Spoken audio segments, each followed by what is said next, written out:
Hello everyone, my name is Gio from Switchrpg.com. I am a co-host for the Switchrpg podcast. We have put together a list of the best action RPGs on the Nintendo Switch to date. In this video, we have 20 through 11, so stay tuned for the remaining 10. If you want, you can listen to the full episode of the podcast at podcast.switchrpg.com.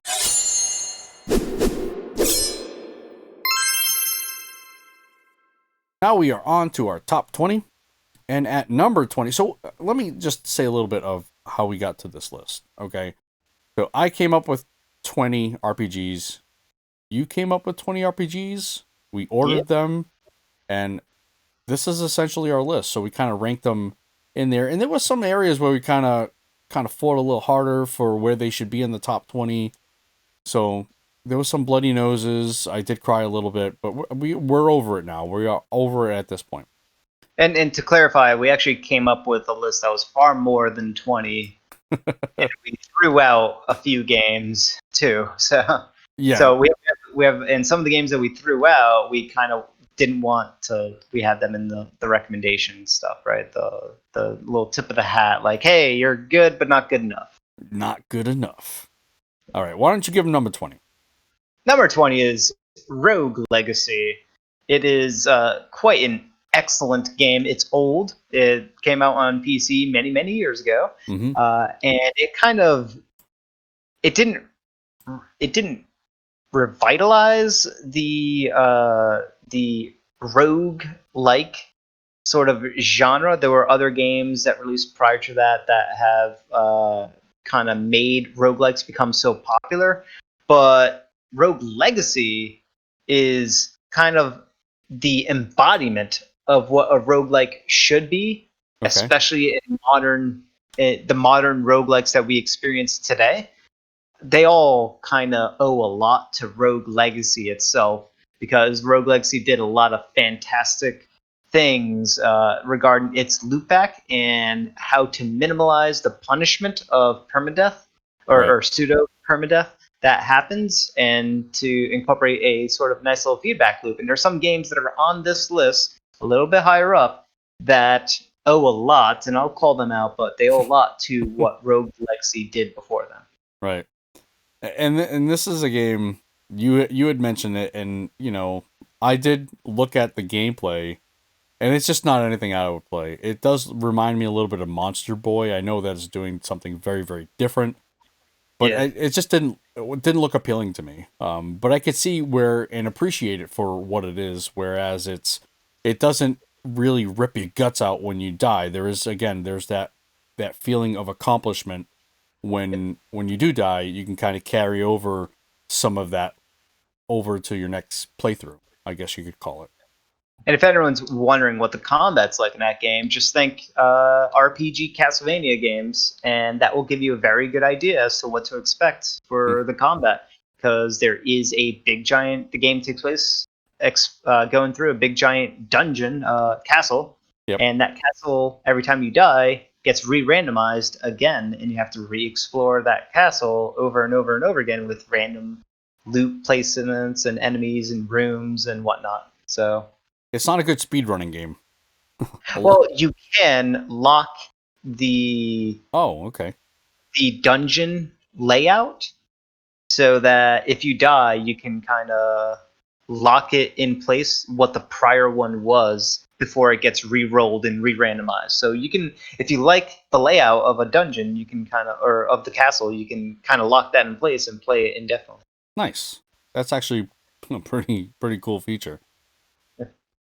All right, so next on our list at number 19 is a game called Ashen.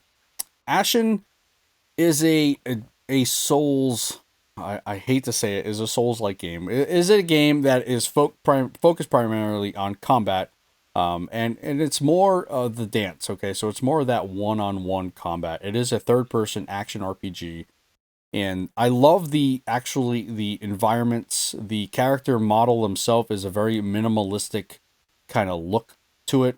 It's got no facial features on it at all. But again, you go through it's got the same loop elements as Dark Souls, and I hate to go back to that because but I have to. That's clearly an inspiration, right?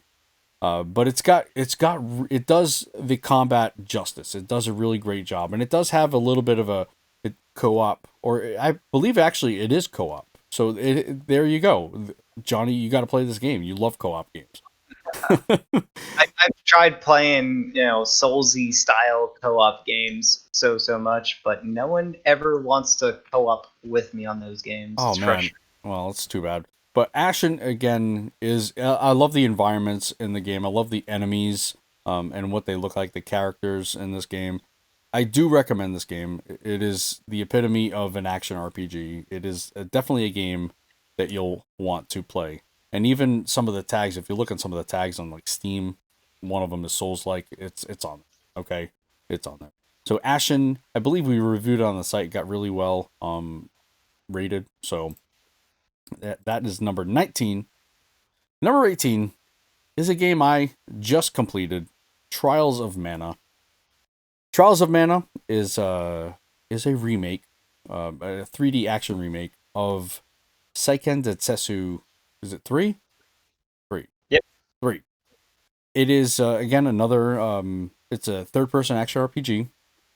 I love one of the main things I like about Trials of Mana is how the stories, no matter what characters you pick, if you pick, you start off with three, and it's the only three you get to pick, or you stay with the entire story.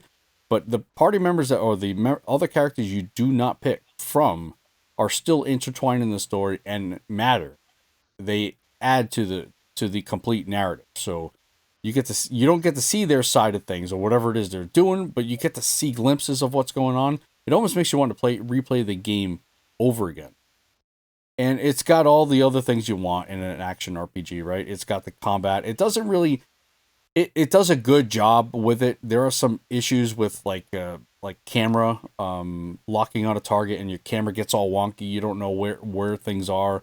Kind of get lost in that situation. But it's got spells. It's got big major skill or attacks. It's great. I absolutely now you have not played. You played the demo though. I have not played the demo now. What are you waiting on? It's the demo is free. You can get it on the eShop, Johnny. Okay, and for anyone else there, I do recommend getting this game. I love this game, and actually, I just completed the game, and I would still keep it on, um, at where it's at here at number 18.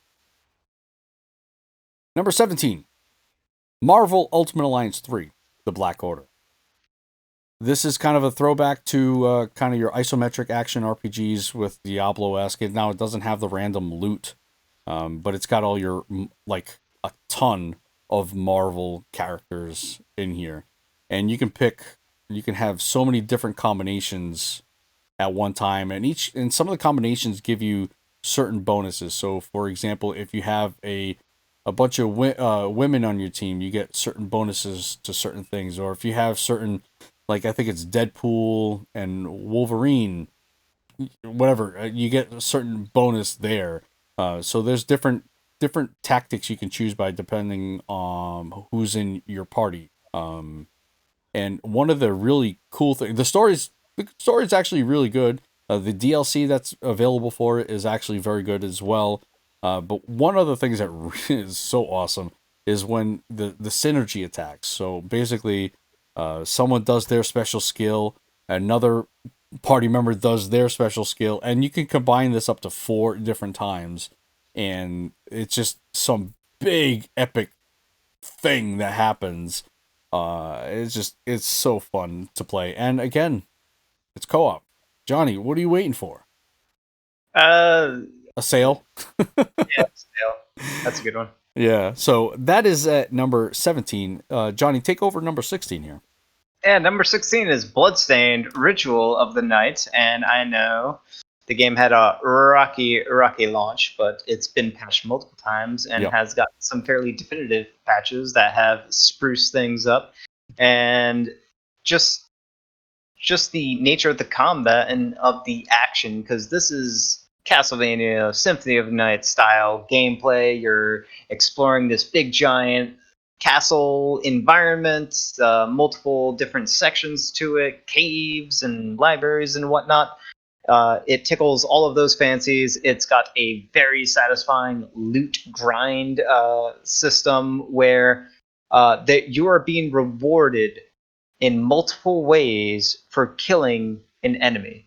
You're Mm-hmm. getting rewarded through experience. You're getting rewarded through drops. You're getting rewarded through the shards that come from that enemy. You're getting rewarded for potential ancillary loot, like that are not crafting material based stuff, like consumable items, gold, etc. So each of these things, or for the other avenue for killing something and getting reward for it, is just completionist, because if the enemy fully drops all the things that you're wondering what they drop, right, all those question marks Right. get replaced with this enemy drops these three different things So it almost exactly. builds up like a library, right? Yeah, it does that, and you get this essential monster manual or monster encyclopedia of here's all the enemies in the game, here's where they're located, and here's the loot that they drop, and all those details, more information gets filled in as you go through, Mm-hmm. and this just happens when you kill just one enemy. All of these possible rewards are coming into play. So it is so satisfying and so rewarding, not only to just kill stuff, but then to know that when you start to dig into like the monster book and stuff like that, to like when you're planning out like, okay, I want to craft this sword or I want to craft that piece of armor. I need to get these materials, and the game just shows you like, oh, if you want to get this material, you have to kill these types of enemies, and Right. it gives you access to all that information, so you can kind of figure out. And that's sort of like the end game, the mid to end game of Bloodstained Ritual of the Night, when you are really starting to figure out what your builds are going to be, both skill set wise with the shards you're equipping, but also with the weapon types that you're going to use and with the armor sets that you're going to use. So much so that they give you a shortcut mapping button. I think it's the L trigger, that once you hold it in, you can have like 8 different loadouts for equipment and shards, so that you can quickly change out your build on the fly as you're combating enemies. Uh, I had a sort of farming build that had very high luck to improve my drop rates as much as possible. I had a build for regenerating mana as quickly as possible. I had a build for like doing crazy damage. There's just different builds that you want to keep with you, and the fact that they're all mapped to this button, it's Castlevania fully realized in Bloodstained Ritual of the Night with all the other elements of excellent combat. It's very fast paced. There's combos that you can do. There are hidden abilities that you can activate within a weapon or some piece of gear that you're using that gives you access to something new. And you could do like the little Street Fighter fireball motion, and all of a sudden your sword does something new, Right. in addition to the regular skills that you have access to, like weird hidden stuff like that. You get familiars. They can level up as you battle through, and the more levels they gain, the more they can support you, the better they can support you in combat. There's just a lot to it. In Mm-hmm. addition to excellent music, excellent visuals, a fantastic castle environment to explore with its own little puzzles and mazy type things to interact with, and then just tons of enemies, multiple enemies at the same time that are coming at you with very different uh, attack behaviors and attack patterns and ways that you need to combat them. So just a phenomenal game. It would be higher on this list. It's on 16, but it would be higher if it wasn't for all the drawbacks that the Switch version shipped with. Yeah, and that's partly to do with me because it was a little lower on my end, a little higher on your end, I think it was. Mostly because yeah, I initially played this game. It had the kind of the rocky start, and I had to immediately stop playing it until it was fixed. And I would say it was about maybe a couple of months or so into its release that it finally got a decent enough fix for, you know, it was not, it wasn't unplayable, but it was rough. It was really rough. And I never Almost went. 3 months. Yeah, okay, maybe it was that long. But I never went back to it, and maybe it is a game that I should go back to. But again, I love Castlevania Symphony of the Night. This compounds on that, so you Yeah. know, it is definitely a game I should be going back into. Yeah, it is a better game than Symphony of the Night. Yeah. Just no doubt about it. Symphony of the Night gets more notoriety for being the OG, Hmm. but Bloodstained Ritual of the Night, it is the better game. Yeah. All right. Next, we have on our list we have Dead Cells. Now, this one of the games that you need to go back and give a little bit of Rogue Legacy mention again. Is this one of Yep. them? So number 15, Dead Cells. This is a tip of the hat to Rogue Legacy because Dead Cells kind of has that same exact loop. It borrows so heavily from what Rogue Legacy did before it. And it's not just borrowing from Rogue Legacy. There's obviously a lot of other games that have come about, but Dead Cells is that Rogue Legacy loop, but the combat is so much more fluid, so much more responsive, throwing its fairer Yeah. uh, in many senses, as you're not. There are some instances where the enemies in Rogue Legacy can kind of fly, especially the flying enemies. They can fly through the environment. Now Oh. that can also happen in Dead Cells, depending on certain types of enemies. But for the most part, it's a little bit more grounded and polished on the combat to a very satisfying degree. You have that dodge roll. If you depending on your build, you can have a shield to block attacks. You can do the kick. You can kick stuff. You can have this electric whip. You have like many different types of attacks. You can Right. shoot stuff from far away, not only with a bow, but with other things. You can throw traps on the ground. You have hand grenades. You got cooldowns to manage. And all these things come into play, one iteration, one death cycle after another, and the environments are constantly changing. But then you can also unlock shortcuts, or you find out ways to skip ahead through shortcuts Mm-hmm. to further parts of the game. And there is, death isn't so bad because there are ways to cash in and progress your character even after death. So it is a phenomenal, very tight, very awesome combat, just action RPG. And it's a lot faster. It's a more upbeat, a lot quicker, a lot of Yeah. fast timing. I do want to say that electric whip was my favorite weapon. I absolutely love that weapon. So I was always hoping to get it. I don't in every run, but yeah, a very quick run game, fast paced game. Yeah, and that is a little bit to its detriment. There are elements of speed running in the game that the developers put in the game, and it's very unsatisfying when you're not playing with a speedrunner mindset, but yet you see these gates that you cannot have access to, that there's good loot in there, Mm-hmm. and they show it to you. Well, they don't show you the loot, but they show you the gate that Right. you can't get through because you do it fast enough. And that's not very pleasing, but it's fine. It's just something to mention as a little nitpick. But a bigger issue I have with the game is how chaotic some rooms can get just by the nature of the random spawning of enemies. There's just too many enemies at the same location that are delivering too many attacks at the same time that makes it near impossible to dodge correctly. And you can go from doing a very good clean run to all of a sudden running into a combat encounter where you're now dead. Right. Yeah, it can go bad really quick. That's for sure. Yeah. All right, number 14 is a game I had an incredibly difficult time with. I just need to get good. I need to get better. It's a 2D platforming Souls-like game, Salt and Sanctuary. I had a rough time with this one.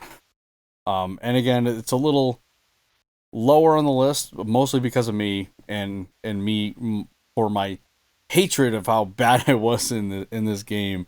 But it's got that same gameplay loop where you're playing. It's a 2D Souls-like game. So if you're thinking, you have your iframes that you're dodging enemy attacks in a 2D space. So I found that part of it really difficult for me. I think I couldn't wrap my brain around that for whatever reason. But again, you have Salt, which is treated as Souls, and I don't know what the bonfires are in this game, but it has something similar to It, that. it's the sanctuaries. Sanctuaries. There you go. Salt and I'm putting it together. Yeah. And that's kind of use that currency, the salt, to kind of level up your guy, and it has a lot of the same attributes as well to level up. Yeah, and it is a slower paced, more deliberate combat system. It is 2D, right? As you said, Mm-hmm. it's very Castlevania esque as well. I would say it's a kind of a good marriage between Castlevania, the RPG Castlevanias, and Dark Souls, or the Souls like games. Yep. It's a good union between those two because there is a big world that you're exploring, which has castles. It has a bunch of other environments as Sure. well, Yep. and it is. See, they are interconnected in a way. There's shortcuts that open up areas to other parts of the world, Mm-hmm. and you're always traversing it from one area to the next. But in addition to that, as you're traversing from one area to the next, you are acquiring items that are giving you legitimate new gameplay abilities that allow you to access other areas. Very much reminiscent of the Castlevania, the Metroidvania formula of games. So you combine Metroidvania style games with a very nuanced, heavy, slower paced, hard difficulty, Souls like difficulty combat system. And Mm-hmm. that's kind of where Salt and Sanctuary falls. And, it there's a lot of things to praise about Dead Cells, but when it came down to Dead Cells versus Salt and Sanctuary, I had to place Salt and Sanctuary just a little bit higher than Dead Cells, which is why it comes at number 14.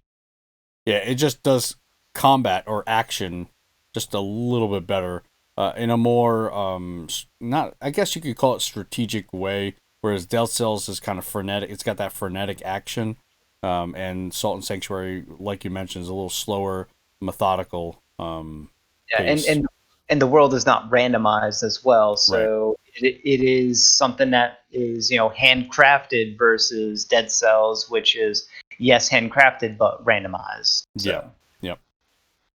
Go ahead and give them number 13. number 13 is Monster Hunter Generations Ultimate, and this would be higher up on the list if the Switch version wasn't a terrible, terrible 3DS port.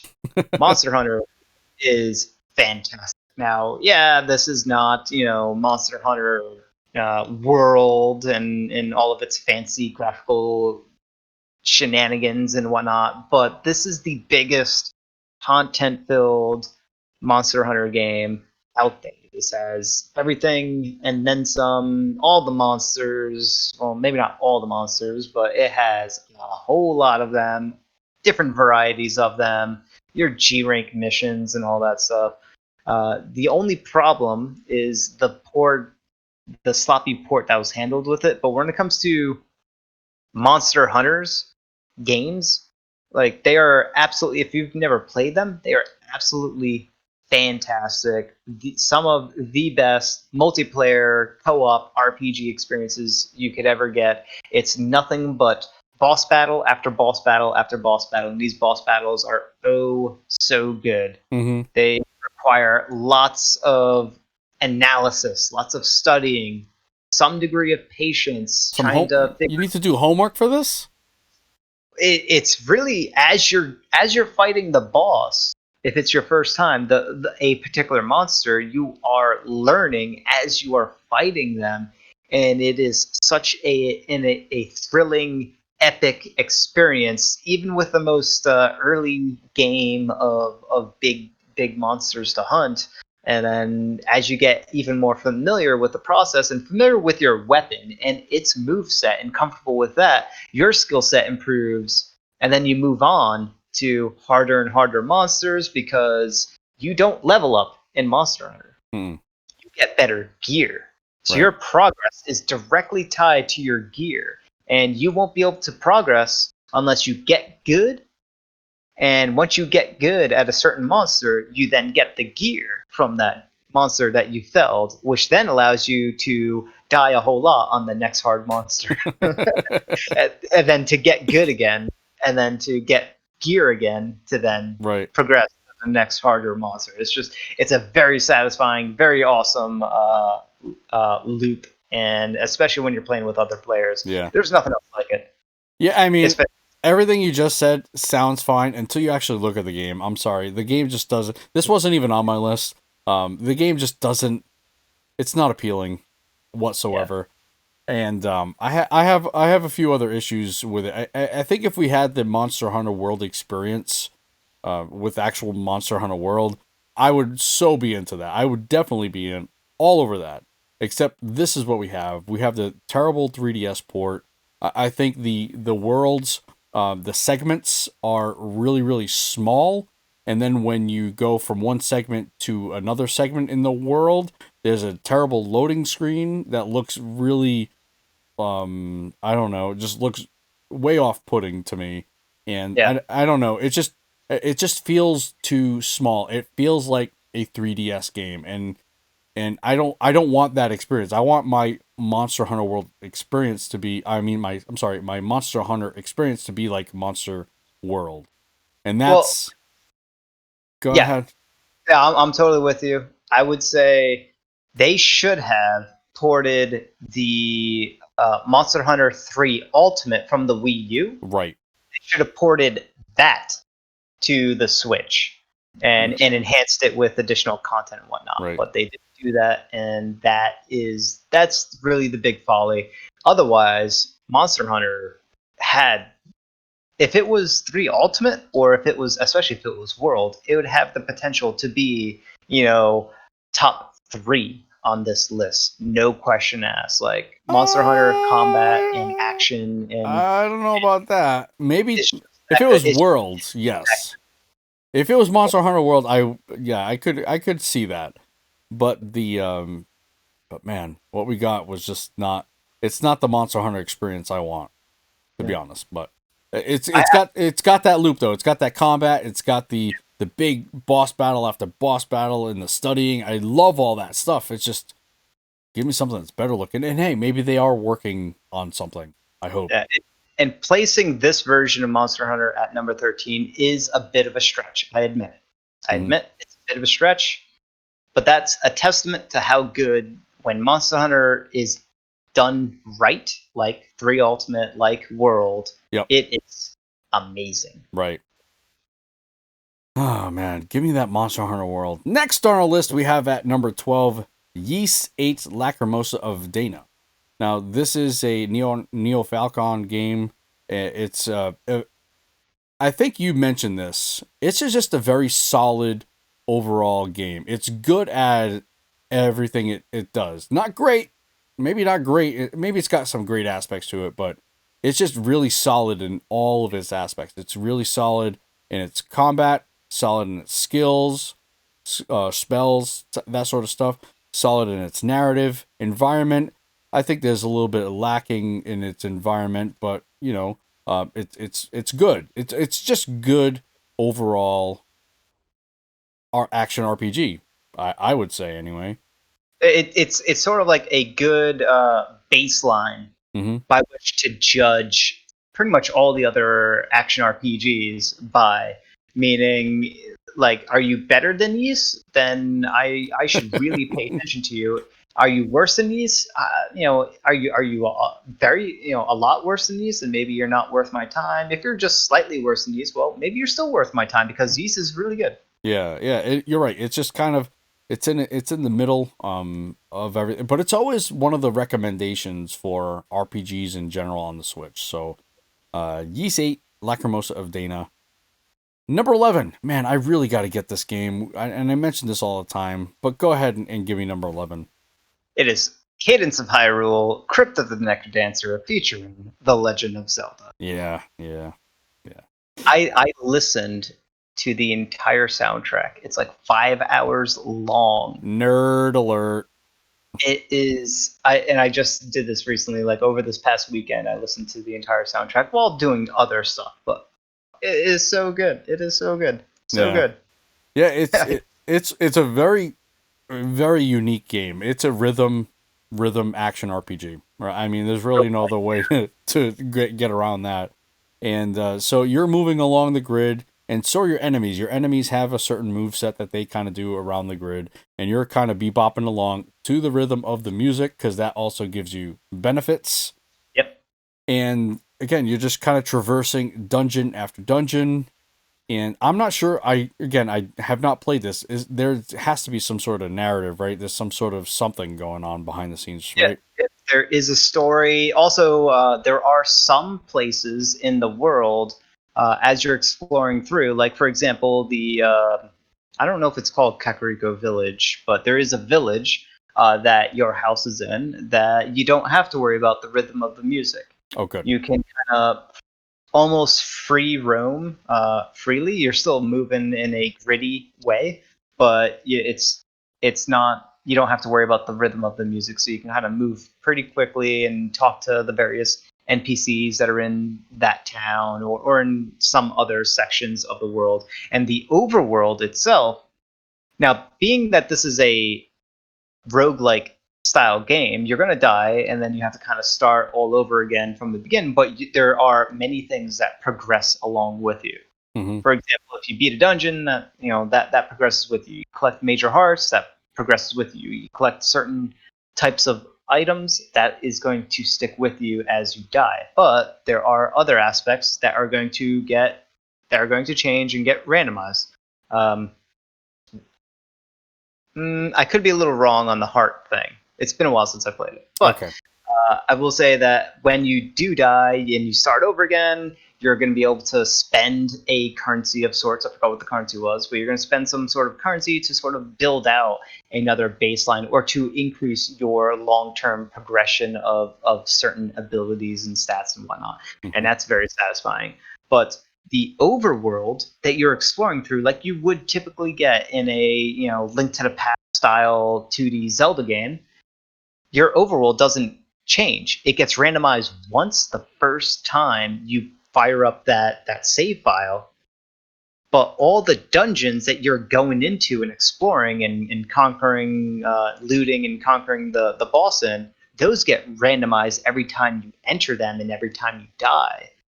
So you have the benefit of having this overworld with its own big giant map that you can freely explore that is unique to your gameplay session and your save file, but doesn't change. Good. So you're able to sort of memorize that, but get the benefit of randomization via the dungeons when you finally delve into them. Oh, gotta get it. It is excellent stuff. Excellent stuff. Now, you would recommend this over Crypt of the Necrodancer, mostly because it's maybe a little bit more polish. It's got the Zelda themed stuff. Yep. Yeah, Yeah. yeah, that puts it over the top there. There's so much love that came into this game just from the soundtrack and the music alone. You could tell this was their dream. However, this deal came to be. They were in ecstasy. They were 11 out of 10 the entire time through. Yeah, You could just tell. you can. It definitely has that look and feel. But yeah, I gotta get it. It's got 20 out of 20 full hearts right there.